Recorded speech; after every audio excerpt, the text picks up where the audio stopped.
코로나19에 대한 우려가 확산되고 있는 가운데 일부 목회자들이 이번 사태가 하나님의 징벌이라고 설교하면서 우려를 키우고 있습니다.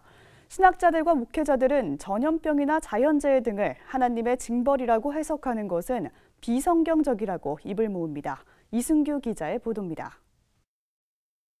코로나19가 하나님의 징벌이라는 식의 설교가 이어지고 있습니다. 일부 목회자들이 이번 코로나19 사태는 하나님의 분명한 메시지가 있다며 중국의 기독교 탄압 등을 예로 들어 설명하고 있는 겁니다.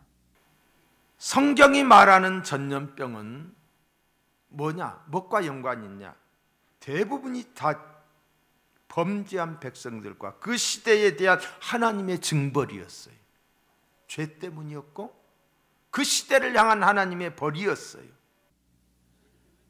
대전 송촌 장로교회 박경회 목사의 지난 9일 설교 중 한 부분입니다. 박 목사는 우한 폐렴 전염병이라는 제목의 설교를 통해 이번 사태는 하나님의 분명한 메시지가 있다며 중국 정부가 최근 선교사들을 대거 추방하는 등 기독교를 탄압했기 때문에 벌어졌다는 성경 해석을 내놨습니다. 송도 가나안교회 김의철 목사 역시 중국에서 코로나19가 시작된 것은 정부 당국이 기독교를 탄압했기 때문이라고 말했습니다. 두 목사 외에도 일부 목회자들은 이번 코로나19를 하나님의 징벌로 해석하고 있습니다. 예전부터 일부 목회자들은 자연재해나 전염병 등이 유행하면 이를 하나님의 징계로 해석해 비판을 자초한 바 있습니다. 정말 이들의 주장대로 코로나19와 같은 전염병의 확산이나 자연재해 등을 과연 하나님의 징벌로 봐야 할까?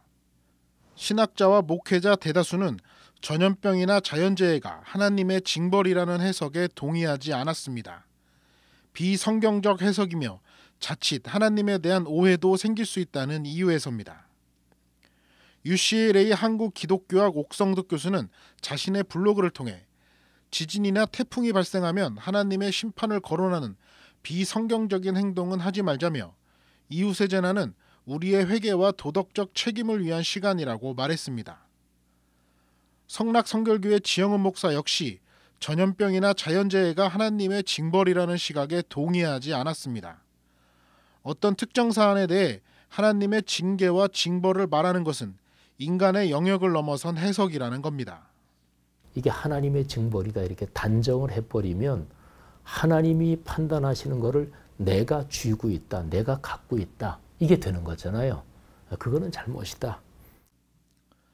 진천교계는 중국 우한에서 온 교포들에게 따뜻한 사랑의 마음을 전했습니다. 신학자와 목회자들은 고통을 겪고 있는 이들에게 하나님의 징벌 운운하면 안 된다며 오히려 따뜻한 하나님의 사랑을 전해야 할 때라고 입을 모았습니다. CBS 뉴스 이승규입니다.